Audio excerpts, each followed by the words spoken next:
राधे राधे। आज भगवत गीता के अध्याय 1 में 34 और 35वां श्लोक, जो कि इस प्रकार है।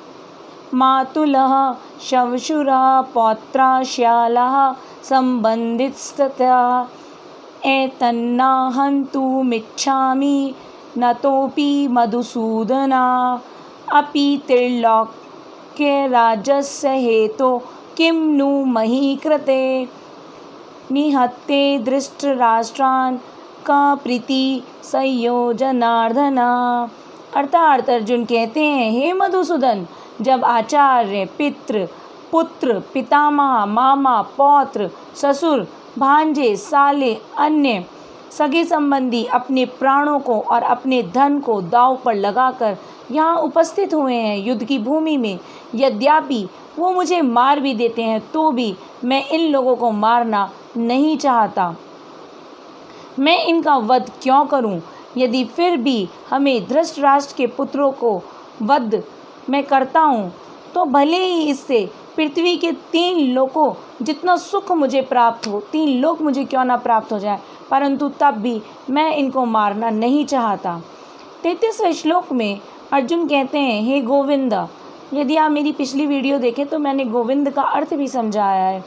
हे गोविंदा, मुझे राज्य नहीं चाहिए, मुझे राज्य से प्राप्त होने वाला सुख भी नहीं चाहिए, और जीवन का क्या प्रयोजन है, और कि जिनके लिए मुझे सुख चाहिए वे लोग तो खुद ही इस युद्ध भूमि पर उपस्थित हुए हैं, फिर किस लिए और किसके लिए मैं सुख की कामना करूं। श्लोक 34 और 35 में वे नाम भी लेते हैं और बताते हैं कि कौन कौन युद्ध के लिए उपस्थित हैं। आचार्य यानी गुरुजन, पितृ पिता लोग, पौत्र पुत्र पुत्र और पितामह यानी दादा लोग, मातुलः मामा, शवशुर ससुर, पौत्र यानी पोते, श्याला साले, संबंधित तथा सगे संबंधी। और अर्जुन कहते हैं कि मैं इनको मारना नहीं चाहता, मेरी कोई इच्छा ही नहीं है इन लोगों को मारने की। फिर कहते हैं नतोपि मधुसूदनः, अर्थात हे मधुसूदन, यदि ये लोग मुझे मार भी देते हैं तो भी मैं इनको मारना नहीं चाहता।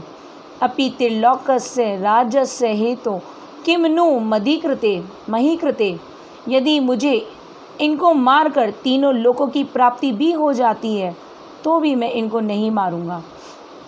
निहत्ते धृतराष्ट्रान्, मेरी कोई इच्छा ही नहीं है इनको मारने की। किसको? धृतराष्ट्र के पुत्रों को, यानी कौरवों को मारने की इच्छा अर्जुन में नहीं है।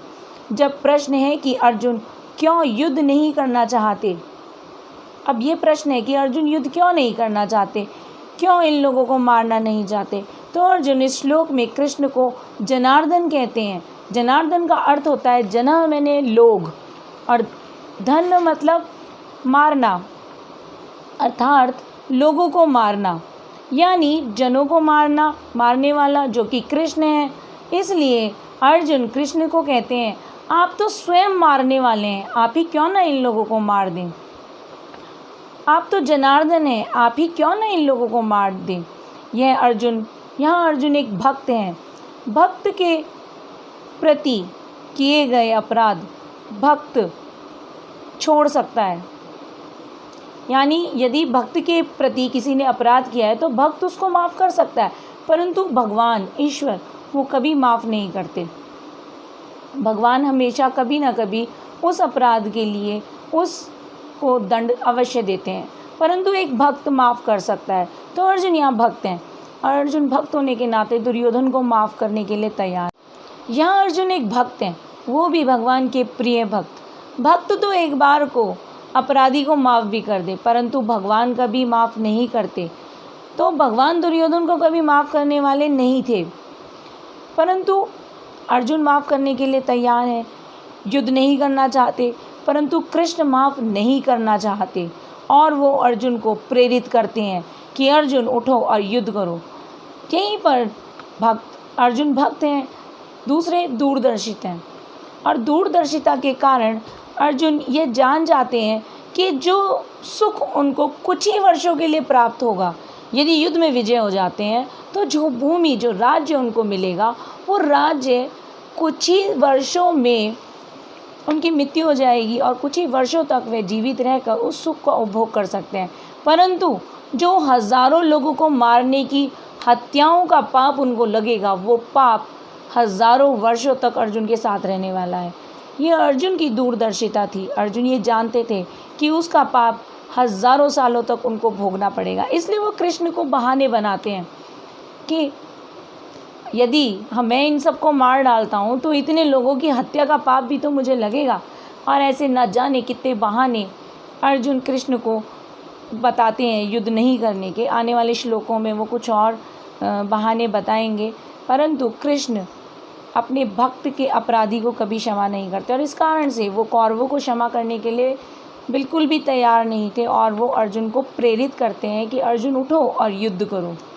इसी के साथ राधे राधे, हरे कृष्ण।